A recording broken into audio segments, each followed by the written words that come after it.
This is a Global Skills Podcast, conversations that shape the future of work and learning. We're exploring how we close the skills gap and build a future where everyone has the chance to thrive. From education to business, connecting people, ideas, and opportunities that drive change. It's about collaboration, curiosity, and creating real impact today.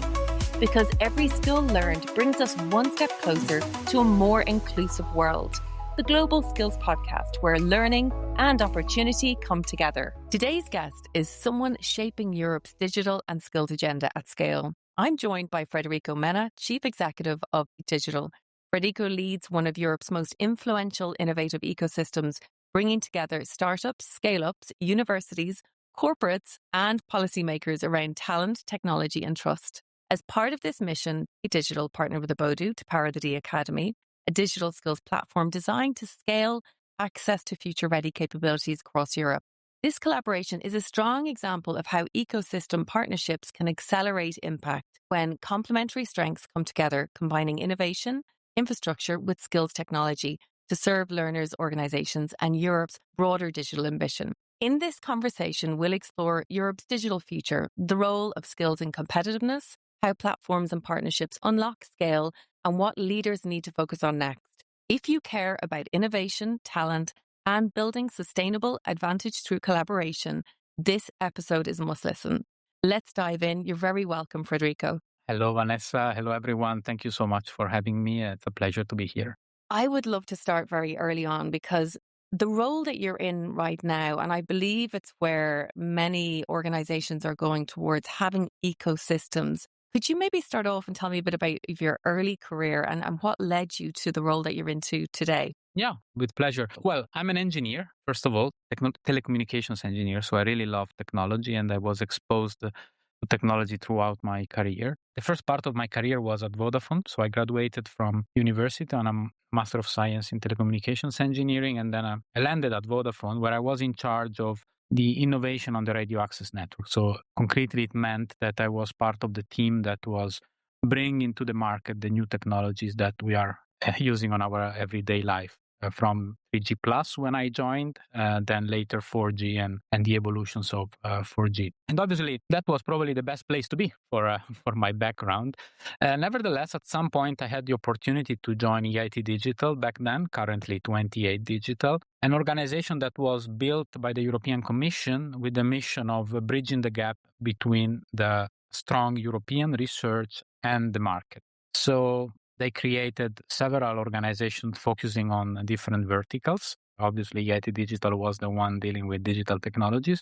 And I moved there after spending 8 years at Vodafone, and I was in charge of working together with our partners in deploying innovation projects. So really working on this last mile between the research and the market. And then my career evolved in the organization in different roles until in 2023, I was appointed as Chief Executive Officer of the organization. So it was really a nice journey for me. And as you said, we deal with ecosystems. We are a community of more than 300 partners, ranging from top technical universities to corporates, SMEs, policymakers, and research and technology organizations. And together with them, we really advance the policy agenda of Europe when it comes to innovation and skills. And from a European landscape perspective, research is now suggesting that there's going to be a shortage of about 20 to 40 million workers with the required skills within digital tech.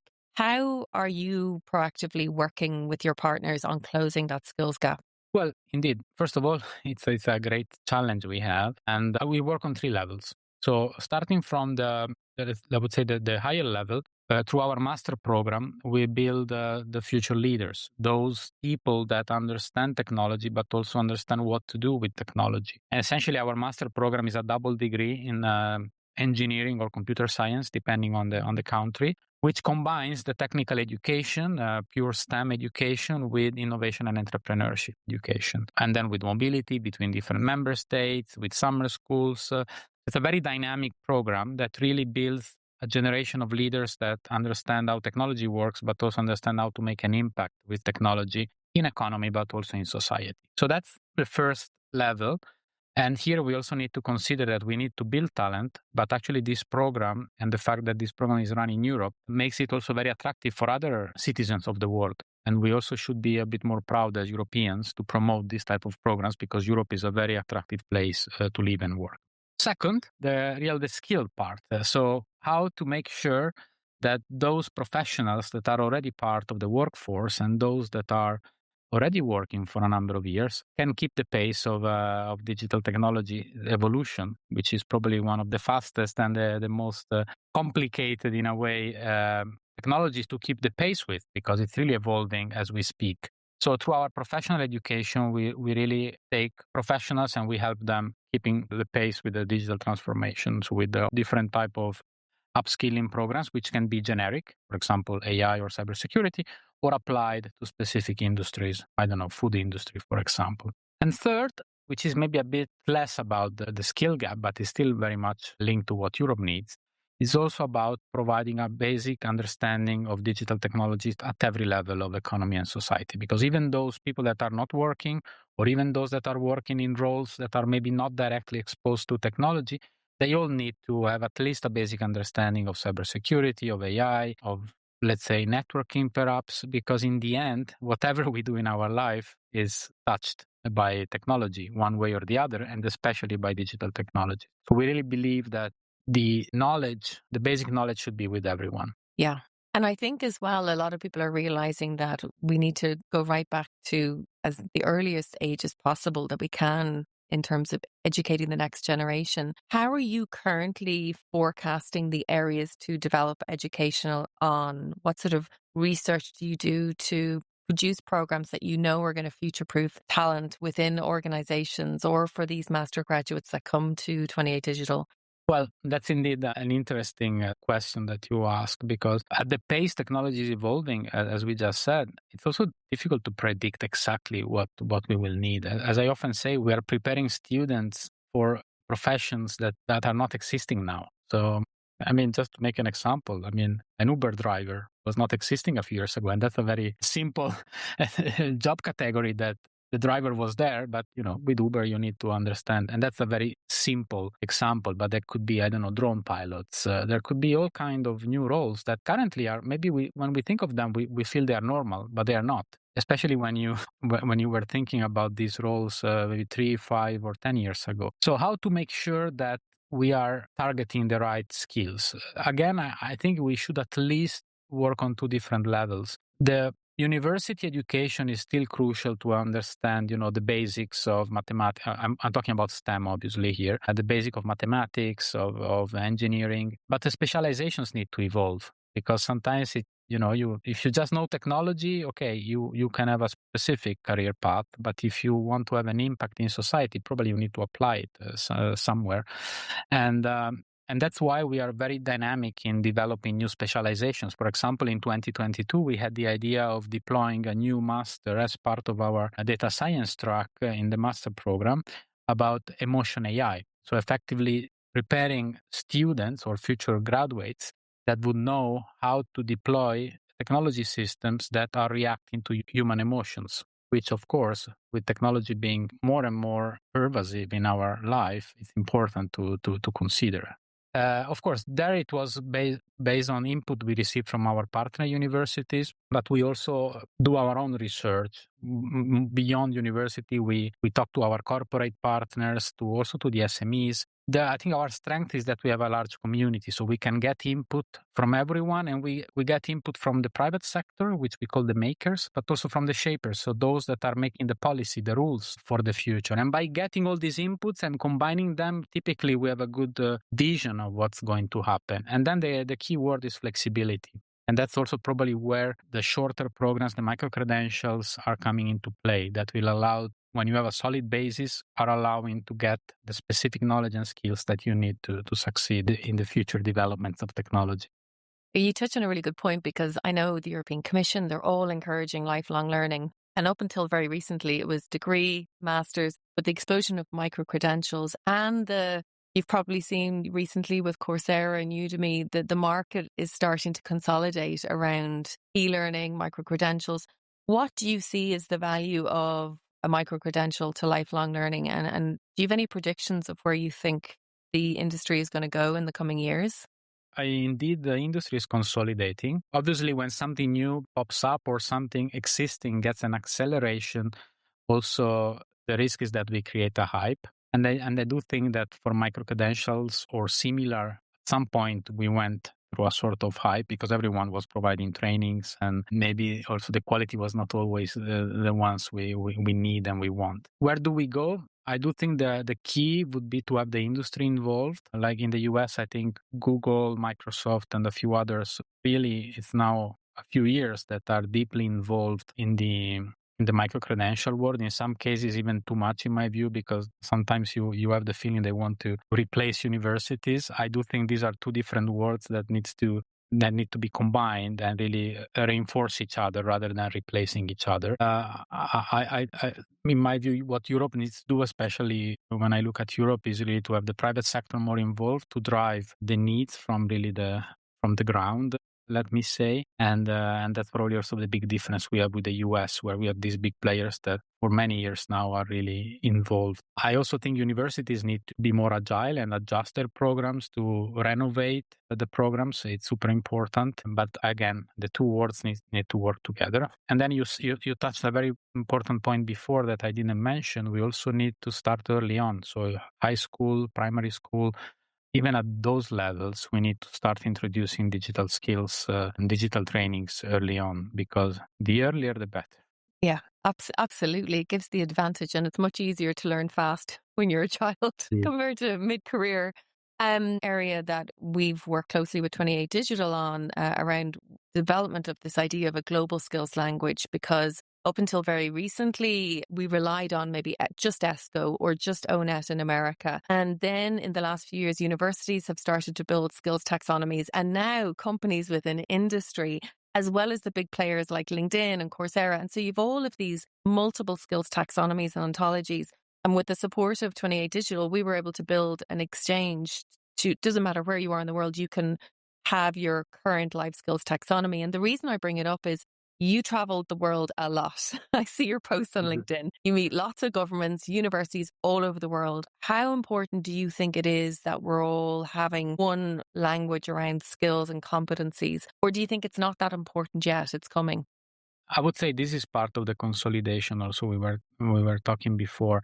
At some point, maybe now not crucial, but it's going to be crucial, because otherwise, we are very fragmented between all kind of players and all kind of taxonomies, all kind of reference systems, and then you don't create a critical mass. So I do think it's going to be an important development to consolidate. Maybe there will not be one, but at least there will be a smaller number of references, and that could be the reference globally.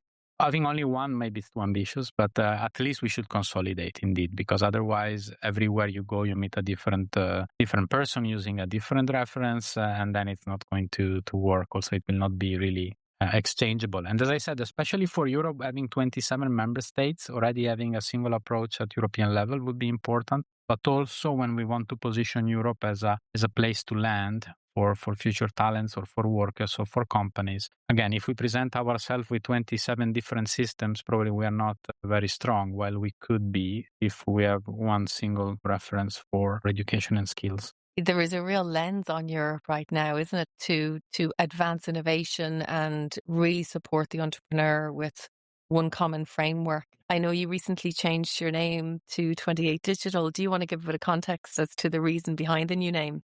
Yeah, the reason is what I just explained. Now that Europe needs to be united, especially when it comes to technology and to digital. First of all, because digital is by design something that goes above the physical world. So in principle, there is no need to fragment. And don't get me wrong, I do think Europe has really an advantage in having 27 member states with different culture, different languages. However, we need to be able to use that as an advantage when it can be an advantage, but to overcome that fragmentation when we need to position ourselves outside or to work together. So our idea behind 28 was that we want to be Europe plus one, so 27 member states plus an additional layer that helps really, especially digital talents, digital entrepreneurs, and digital companies to work with Europe as a whole, not as 27 different member states. And this is something we use in Europe, but also globally. When we want to position Europe as a place to land for a startup or a scale up or a corporate, we say, look, you come to us. And then we help you navigating through the different regulations, through the different member states, but also we help you prioritizing depending on your needs or depending on peculiarities, because maybe your solution would be much better in Finland when you first land, and then you from there you can easily expand to the rest of Europe rather than maybe landing in Italy and then struggling because we know already that there are specific cultural or regulatory barriers that would hinder your success. So this is about 28 being the glue out of the 27 member states when it comes to digital technology and digital skills. I think what makes you unique as well as an educator, and having worked in recruitment for, 20 years ago and seeing how that's evolved and into education, I think educators and talent need to come together, especially when it comes to upskilling, reskilling and matching talent. And you're really ahead as an educator, the perspective of you're connecting talent within your ecosystem with companies that want the opportunity to hire. What was the reasoning behind not just doing education, but saying, look, we'll also match people that want to be matched and help our company partners? Yeah, well, first of all, we were created by the European Commission before spinning out last year with the mission of closing that gap I mentioned before between research and market, but with something that is called the knowledge triangle. So really with the ambition of bringing together education, innovation, and research in a single instrument based on a strong ecosystem of partners. And that's important not just because the Commission decided to do that, but because we truly believe that only by bringing together all these different players, we can add value on top of the national instruments, on top of other private and public actors that are already there dealing with the same topics. By organizing ourselves this way, we are not a competitor with anyone, but we are rather a facilitator or an accelerator for things that are already existing. So we work with many incubators, we work with almost 60 universities in Europe, we work with education organizations, and that's very important that we are this bridge across the 27 member states and now even globally. And with our network, we can, in a matter of minutes, connect people from the south of Greece to Finland or from Portugal to Latvia. So, and that's why we think we should have all these different actors in our ecosystem. If we would remove one, probably many things would still work, but we would be a less unique. And we do believe that that's our strength, having all of them with us. Quick question. Do you actually know what skills exist across your organizations today? Or are decisions still being made on job titles, CVs, and assumptions around who can be reskilled and upskilled? You see, as AI reshapes work and organizations really face that pressure to cut costs, the real challenge isn't just skills gaps. It's understanding which skills are transferable and which can be redeployed into the future with a bit of upskilling. So for the listeners of Global Skills Podcast, Abodu, our sponsor, has created this free Skills AI readiness assessment. It gives leaders clarity in just 3 minutes. It shows skills gaps, automation exposure, and where future-ready capabilities already exist within your business. No data upload, no preparation, just clarity for the future of your organization. Visit abodu.com/global skills podcast. Now, back to the episode. You mentioned before we started recording today that you love what you do. And I loved hearing that because I don't think people necessarily passionately talk about what they do. And a lot of people are unhappy with the job that they have. Why do you love what you do so much? Well, I think I'm very lucky in having this job. Why do I love? I don't know if it's because I moved to this organization and then I developed internally also in a way I was always aligned with how the organization was developing, or it's the other way around, that simply I love the organization and then I joined. But all in all, what I like the most is that we are, let's say, reasonably small as an organization, but with a large ecosystem. So we work with all different players. So we have this ability to be as agile as a startup when it comes to certain activities, but as impactful as a bigger organization when it comes to delivering results across Europe. And we are exposed to the policymakers, to the corporates, to the universities. And that's pretty unique. I have to say that in a single day you can meet all these different people and do concrete activities. Also, that's what I like. We are very hands-on. We are on the ground. We are not a centralized organization. We work across 23 offices across Europe and also in San Francisco. So that makes it pretty unique, I have to say. But if I have to add one more thing about why I like it, is also because of our students.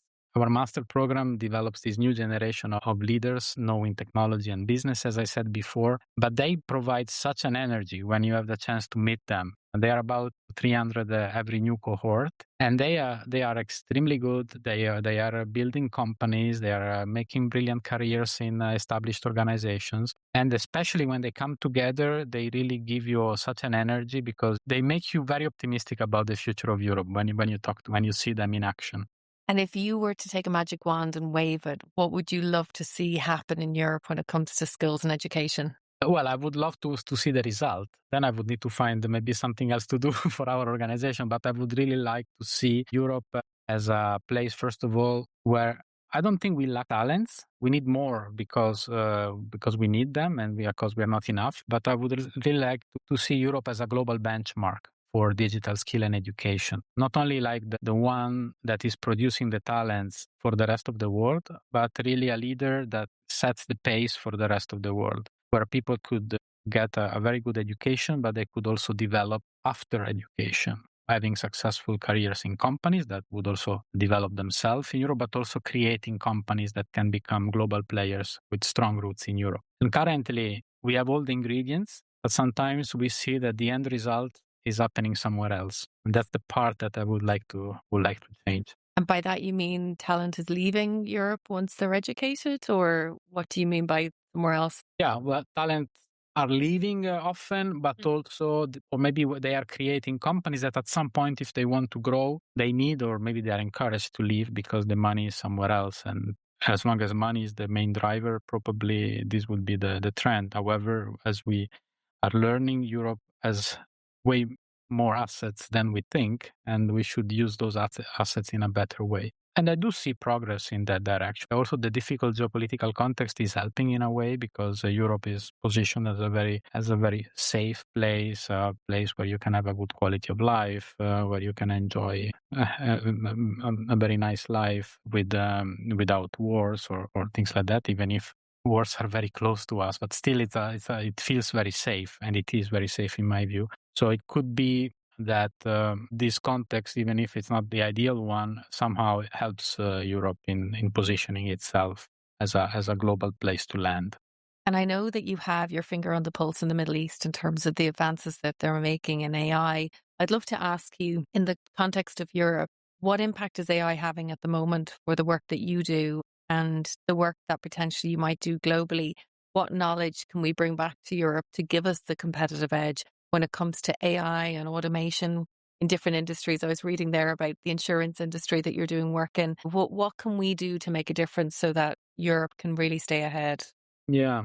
I mean, this goes back to what I was saying before, that we have all the ingredients, but sometimes the final result does not reflect the good ingredients we have. And then you see that in the Middle East. In the Middle East, when they want to do something, they just do it. Okay, they have a lot of money, true, but it's not only a matter of money. It's also a matter of speed, and it's also a matter of being flexible enough. I'm a strong believer that we need the regulation we have in Europe. So when they make these jokes that Europe brings the regulation to the table and the others are bringing technology and innovation, I'm not supportive. But I do think Europe could do more. And for example, deploy regulatory sandboxes across Europe to make sure that we could test the technology in a more flexible and innovation-friendly way, rather than waiting to have a fully fledged regulation applied in Brussels and then in the member states. Because it's very easy to lose a lot of time if you have to deploy all these steps. And in the end, maybe this way you don't even test the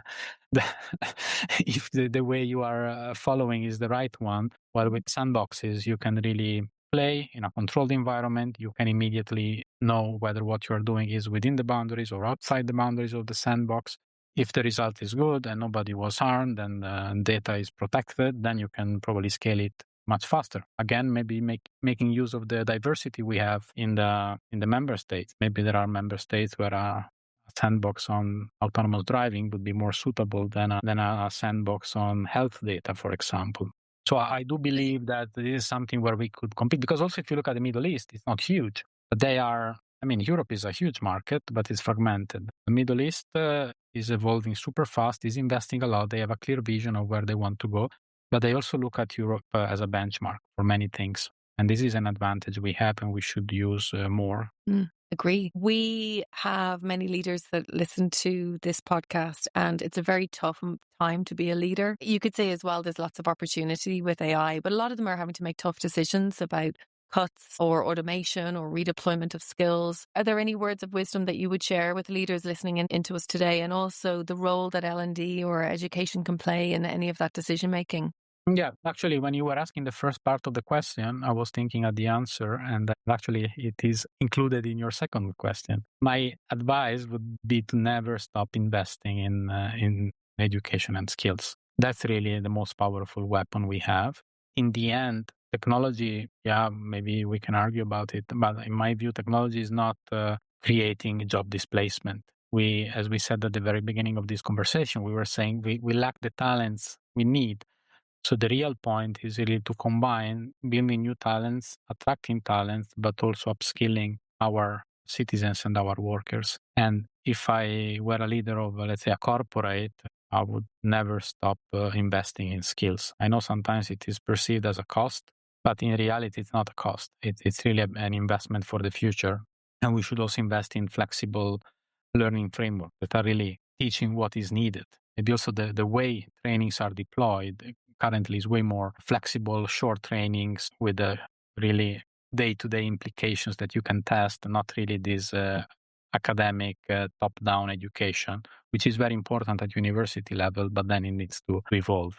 So, you're a fellow listener to this podcast, please keep investing in education and skills. That's super important. And you bring up a good point, because sometimes it is seen as a cost center, and I'll include a link at the bottom. We have a free skills gap cost calculator, but whether you use that or you use a GPT, you can calculate the ROI on learning and skills. Would you agree with that, Federico, that that's possible? So, I agree.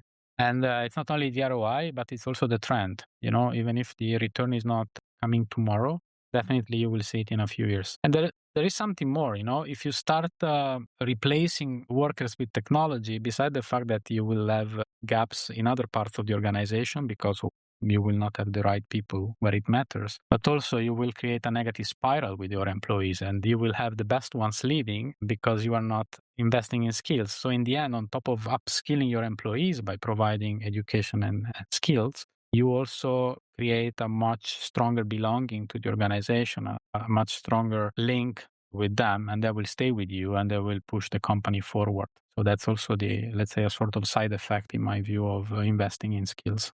We have a closing tradition for each episode where I ask two questions and you can answer both or just one. The first question is, have you a skill that you used when you're younger that you don't use anymore that you'd like to? And if so, why? And the second is, I guess, for every listener listening in today, about what they should do if they have found themselves in a position where they're maybe unemployed, they've accepted redundancy, and they're thinking, well, where should I upskill? What should I do next? Any words of wisdom for them too? Well, these are two good questions. One thing I don't do anymore, it's coding. And I always say it's because I don't have time. Also the coding skills you have to practice every now and then. Someone says it's also because currently you don't need the coding skills anymore because there are AI tools for coding. I don't agree with that. I think maybe the coding itself will disappear at some point, but the mindset you build when you learn how to code is fundamental in order to drive whatever AI tool that does the coding for you. In my view, it's a very pragmatic and effective way of driving things to a specific result you want to achieve. The second question, what to do? Well, I would do two things. One, for sure, you have some skills. So try to use those skills to secure some maybe part-time consultancy or work. Many people need your skills, even if sometimes we think everybody knows what we know, but in reality, it's the opposite. I'm surprised sometimes when I think something is obvious, then I realize that it's not. So we should really, maybe if you are doing the same job for a few years and at some point you have to quit, you have to take a step back and look what other things I know and maybe I'm not using, and maybe now they can be helpful for building a new career, but also maybe they can be helpful for somebody else. And the second is to indeed to pursue trainings. Obviously, here you asked another question, which was which trainings, because there is a huge choice. Well, even if I cannot predict the future, I would really advise to look at the trends, maybe talk to some friends or former colleagues about where the industry is going. But if you start from AI and cybersecurity, for example, at least as a basis, and then you can easily also apply these technologies to other sectors. And I would start from there if I don't know the specific vertical you are working on. I think it's great advice, and you are right. We all have skills, and sometimes when you're caught up in just working, you forget the skills that you've acquired throughout your career. I just want to say thank you for today, because you've given me a lens on there's hope, opportunity, and I think companies and universities probably listening in have thought about ecosystems as a way of bridging the skills gap, but I think you've brought it to the table of exactly how advantageous it is. So we'll make sure to include 28 Digital's link below if you want to get in touch. And I just want to say thank you again for being a guest today. Thank you for the invitation, and looking forward to working together again. Thank you. Whether you're leading a business, shaping education, planning your next career move, or just starting out, you're part of a global conversation about how we learn, work, and grow. If you've enjoyed this episode, remember to subscribe so you never miss what's next. And for early access to new episodes, first invites to events, and a chance to connect with others driving real change, join the community at globalskillspodcast.com, because the future of skills belongs to all of us.